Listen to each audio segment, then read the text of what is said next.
as an overview for group invoicing, first you fill out the information on one order through the normal process under Enter EDI Data.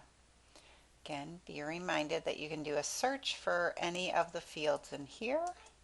I've got a test order set up. So you populate the information here. I'm going to come back to that. I'm just entering in through a lot of these fields since they're already populated. I'm going to do a complete ship, and I'm going to box by. I'm just going to do all in one. Okay. Go back to the order tab, number of cartons and total weight, and clicking on the post edit. So the first one's done, and this is the one that I'm going to use as the invoice /ASN to copy from. So I'm going to exit out of here. So to go to group invoicing, you go to group programs, group invoicing. Okay, it says to make a copy of the data. That's fine. So you click on backup order data, continue yes, and it's very quick. So we are on the master invoice tab. Here we do a search, we find our invoice that we want to copy the information from, and as long as this is highlighted at the bottom, it pulls up all of the information from this invoice. So we can either do fields to update all of them here, so the carrier being UPS, date ship, estimated arrival date, total cartons, bill of lading, weight, so forth. A lot of times you do not want to copy the ship to, since some stores go to different DCs for a same PO, or even if you've got multiple different POs, they might have different ship to. So definitely think about that and uncheck it if you do not want to copy this ship to from this master invoice over to the orders that you're going to be copying the information to. Copy terms. If you've got additional terms or even net 30 terms you want to copy, check that box.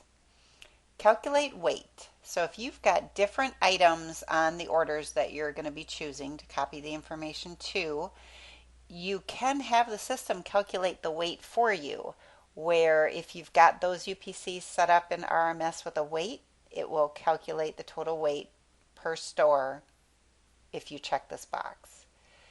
Calculate total cartons. You can click on this if you're going to have more. So it's set up to copy the total cartons number one, only one box, from this order to all of the others. So if you want it to calculate your total cartons, you can check this box. Calculate VIX BOL. You can have it create a new VIX BOL for each and every order that you're going to be choosing by checking that box. Increment invoice number. You can choose to have the invoice number incremented by one. So the first one being invoice number 48088. This will be 48089, 48090, etc. Okay, so this is the first tab, very important tab. Process list. You have several options here of how to choose the orders you want to copy that information to. If you click on this one, it's the manual select. You can do another search, find the other. It's not listing the first one because that's the master.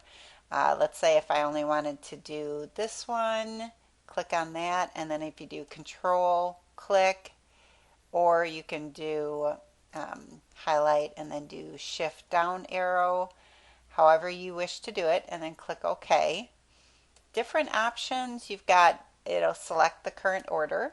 Okay, so any order with that same order number comes in. Other select options, okay, this is for customer number 7, the master invoices, so that's checked. If you want only the ones shipping, or with that ship to number, you can choose that box. Same way with different dates. Okay, and then you would just click continue and it would bring in the orders that have that same criteria. select by order number. So if you choose, like this order number has 14 different store breakdowns for this, you can choose that. It'll bring in all 14. Vice versa. Here, select by PO date and customer. The POs that came in on these different dates, it'll list. So if you want all of the POs that came in on this date, go ahead and choose it. Okay, lastly, select by range. So you've got an order number to and from. Same way with reference number. Okay, so once you've selected your orders, go to master items. Now, all of my test orders have that same UPC number on it. Okay, and I'm going to do a complete ship. So for all of those other 4, I'm doing a complete ship on. Or you can say, oh, we are only doing a 50% fill rate. So we could put in 50% there, or if you want to use quantity. Now this gets a little, if you look at all of the different orders, if they have the same quantity, then that's perfect. If not, you need to use the percent. Okay, here we've got box buy. I'm going to choose all-in-one for these, but you do have these other options. It does not have the option of by quantity because you would have to do each and every order in order to, and so that's not a function of the group invoicing. Okay, if let's say you do not need to update any of the boxing, by all means check the no boxing, otherwise it'll box it again. Okay, going to the process list, then it's showing me my 4 orders that it's fixing to process all of that information into. So I'm going to click on post.